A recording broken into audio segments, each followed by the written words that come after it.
for many of the people that was able to get on the boat. Of course, ours couldn't.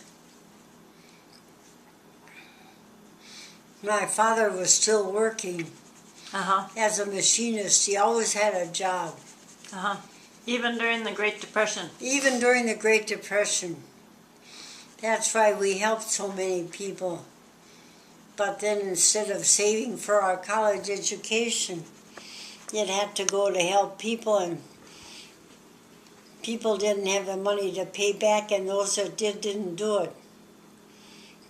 That was rather heartbreaking. So you helped them by that they roomed at your house?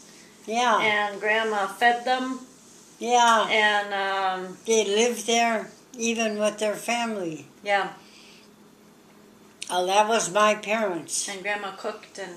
Yeah. No, it was my father and my mother. They were both very giving people. And then later on, in our living room, I remember the house, we would turn back to the carpeting and make packages to send to Germany when it could be sent. Yeah. To relatives. Because they talk about other people being starved by the Germans. Well, the Germans were being starved because all Hitler wanted to do was feed his military.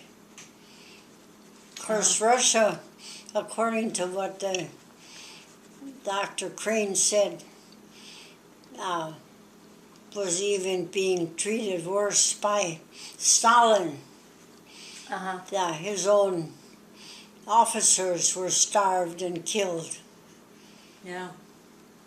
So war is sure hell. Yeah. But that Van Ussel, who was all those young men we met, like from Portugal, they were all college students that were attending universities in Berlin. And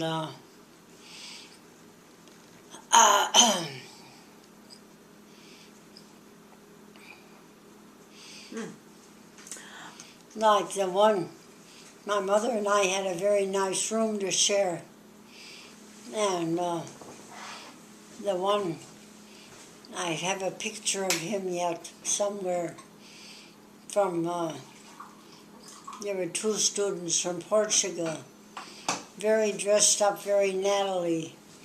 Of course, to go to school in a foreign country was expensive. But I mean, they obviously had the means. Now remember, he unbuttoned his shirt outside of my hotel room. And I thought, now what? And then he said, "Are you Catholic?" I thought you were. So he pulled out a cross.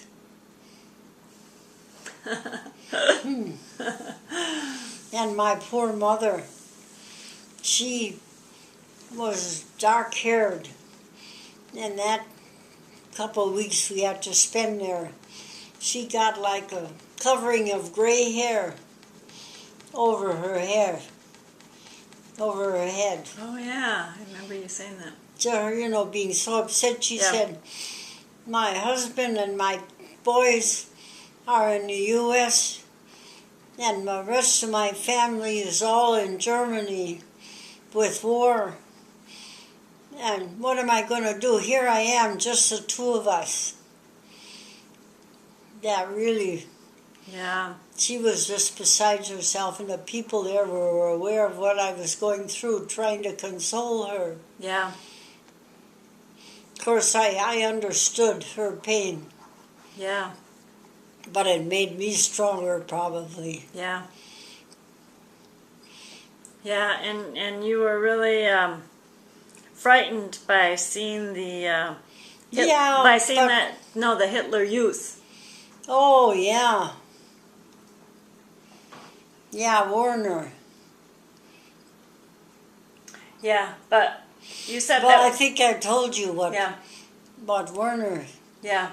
How he said when his father tried to chastise him, I can still see us sitting at the table.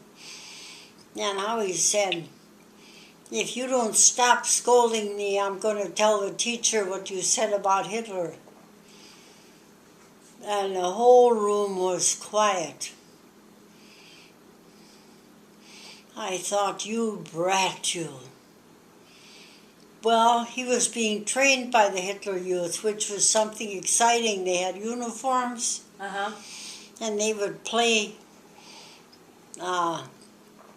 in the woods at night, preparing for the service. Yeah. They were like Boy Scout age. Yeah. How old was he then? He's 9 years younger than I, so he would have been just 9 years old. Yeah. Yeah, impressionable. So at least he never had to serve. No, he didn't have to serve. But they wanted him to be prepared to know how to handle the enemy. Right, yeah. Yeah.